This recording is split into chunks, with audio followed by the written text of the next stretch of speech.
My guest today is Raffaele Rialdi. Raffaele, how are you? Fine, thanks. Am I pronouncing your name correctly? Yeah, that's fine. Where are you from? Italy. Italy. So it's Raffaele Raffaele Rialdi. Oh, Is it? it's too complicated. It's too. I'm saying it wrong. No, it's fine. It's fine. Okay. Well, you say it. What do you do, Raffaele? Oh, I am here at the IT camp, Uh-huh. 2016. This is my 5th year here. Oh, excellent. This is my third year. Yeah. Great conference. Yeah, it's a great place, good people, and then really a great conference. And we had 600 people. Wow. I was in your session yesterday, and I think all 600 people were in Yeah. your session, standing room only. Absolutely, the room was full, and talking about the introduction to .NET Core. And then today I wasn't able to see your talk because mine was at the same time. But what did you talk about today? Oh, I digged in on ASP.NET Core security because I love the security stuff, and so I really wanted to dig in. But since there was nobody talking about ASP.NET in general, so it's ASP.NET Core in general, I wanted to introduce the ASP.NET stack for them, and it was pretty nice. But there are so many things to say that I may have missed something. Is for those who have used ASP.NET in the past and done authentication, authorization, and implemented security, has that changed a lot with the .NET Core, which isn't officially released yet? Yeah. The ASP.NET stack has been rewritten totally from scratch. Okay. And there are good reasons for this, like for example, going cross-platform. Right. And so I showed one of the demos under Ubuntu machine. Wow. That it's exciting for a developer to go on as many machines as possible, of course, and also to make the stack more performant and smaller, so that it's really very, very fast to process the request and answer with the response. And then there is the unification of the MVC and the Web API stacks, so that there is just one controller. Right. Okay. They were very, very close before. Absolutely. But now they're the same. Most of the authentication part, so who you are, is basically the same of the one that we already use under OWIN stack. That is the previous stack, basically on 4.5. Yeah. And but the authorization part is so nice. I love it so much. And that's changed. That's changed. So just to be clear, this people confuse this a lot. So we'll define authorization versus Yeah. authentication. Authentication is who you are. Okay. Authorization, what can you do? Okay. And the authorization is different because first, we have now the claim principle that is the only principle we have. The principle represents the user. Okay. So basically is your passport, and you have claims inside what is a the claim? passport. The claim declares what are the truth that your code can trust in. So for example, I have a driver license, and there is your age, how your hair color, and how tall you are, and so on. Okay. These are the claims. So are assertion that you can trust because they were given from your identity provider. I see. So Okay. in this case, the identity provider is the state. Yeah, And in this case, it's the it state. will tell Then- me your birth date, and I trust the state, and therefore I trust that claim. Exactly. So you may use whatever identity provider you decide in your application. Basically, the templates creates the basic one that are with the forms authentication. That is the classical we always had in the past. But also the social identity providers like Facebook, Google, Microsoft, and so on. Okay. So we can authenticate using Facebook so that I don't have to require you to log in with creating a new password for my website. But this is really nothing new. We had this stuff even before. And there are a nice point because now that the stack on the ASP.NET use dependency injection by default and provide a component that is very nice in the stack, you can also add a few components to change the way the principal is built. So the number of claims that are injected inside the principal. This is important so that you can also, once you are authenticated from Facebook, let's say, you can make a query on your database, retrieve other data, and create new claims for the business-specific stuff that you need. Oh, I see. So you may have a list of what department they're in, for example. Let's say that you can only view documents in your own department. Absolutely. So that you can do this stuff. And then once you have this, you have the principal, you have claims. Now the problem is the authorization. And in the past, you either could put the authorized attribute on your code, but in the past, many users use the user-based authentication, putting user equal like Raf. Oh, yeah, or is enrolled or something like that. That's bad because I don't want to put my name cabled in hard-coded inside the code.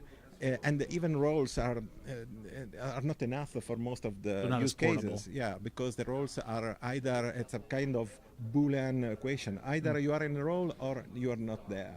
Well, if I need to know the color of your hair, I need a value. And that's provided by the claims, so that you may have, for example, your age. That is important to decide if you can. And your age changes every single day. Exactly. It's tough to add people to roles when they turn 21 years old, for example. Absolutely. So that in America you can drink something, in Europe is 18, and so on. You can make it variable and so forth. So the authorization is no more based on users and roles. Okay, you can do kind of tricks to have compatibility with your previous code, but let's talk about the new stuff that's more important. And it's more based on claims? Yeah, the policy. Policy. The policy is a kind of set of rules that are called requirements. So basically, you can declare with a name that you have a kind of policy that have many requirements. For example, for a document can be that I have the requirement to be the author of a specific document to be able to have a full access over it. Or for example, I may have the requirement to be part of the department, as you said, to be able to access a specific document. Once you satisfy all these requirements, you are authorized to process to access the document. So you have to satisfy all the requirements to be able to access, to have the authorization for that specific operation. Then each requirement, you may be surprised, but there is no code for the requirement. The requirement is something like declarative, very simple. Maybe you decorate your methods and classes? You just implement an empty interface. So maybe even an empty class. Then you have as many handlers as you want to manage the real logic that deals with the business logic that cares about how to authorize you for this stuff. Before and after, you have to write code to check your age, your color hair, or whatever authorization stuff you want. These are the handlers. And for each requirement, there will be one or more handlers. And you just have to satisfy one of them to be authorized. There are many because you may have multiple ways to identify, to satisfy the requirement. For example, you may have to check either the database or another storage to check for the requirement to be satisfied with that specific handler. So it's a very very easy to implement whatever logic you want without doing many errors in the code that has happened in the past. And most important is that there is a specific treatment for resource-based authorization. So when you have to make imperative checks over documents, for example, they want to know if that particular document can be accessed from a given user. Okay, there is a specific class that lets you template it. You will receive in the handle the document that the user wants to access, and you may check specifically for that document if he is either the author or not, for example. Oh, I see. So you can get as granular as you want with your security, way beyond just users and roles. Absolutely. Interesting. That's and this is so now. This is .NET Core has been in flux for a while. Where does it stand right now? Do you know where? Now we are in RC2. Okay, so RC2 implies that the interfaces, the features will not change. Only bug mostly not. There are still few changes that has been announced on the project JSON, and they will turn back in XML file. Okay. But mostly the whole thing is very good, and you can already find many documentation on the website docs.asp.net. Okay. And you're writing? Are you writing about this? Are you blogging about it? Oh, I am tweeting at the moment. Tweeting, okay. That's a very short blog. Yeah, this is super short. I have and you're promised too. to myself that I have to begin again to blog. Okay. Yes. And you're teaching as well and speaking. Yeah, of course. What's up? What's next for you? Oh, the next speaking engagement is probably in June with a local user group. Okay. In Genova. We have a great user group in Genova. Mm-hmm. We organized many things together with the Association of the Engineers, and one of the latest meeting we had about IoT, we reached roughly 200 people in the main theater of the city. Oh my gosh. So there is a lot of interest around all this stuff. Yeah. The user group is called .NET Liguria. Liguria is the region in Italy. It's very nice on the sea. You should come to me. I would love to come, and maybe I could come to your user group. Yeah, of course. I was in Genoa, it must be 30 years ago. Yeah, totally. Long time ago. Yeah. It's so nice. It was really nice. And your Twitter is where? At Raffaele. So at my complete name and the initial of the last name. I see. Yeah. Raffaele, thank you so much. Thank you. Bye-bye, David.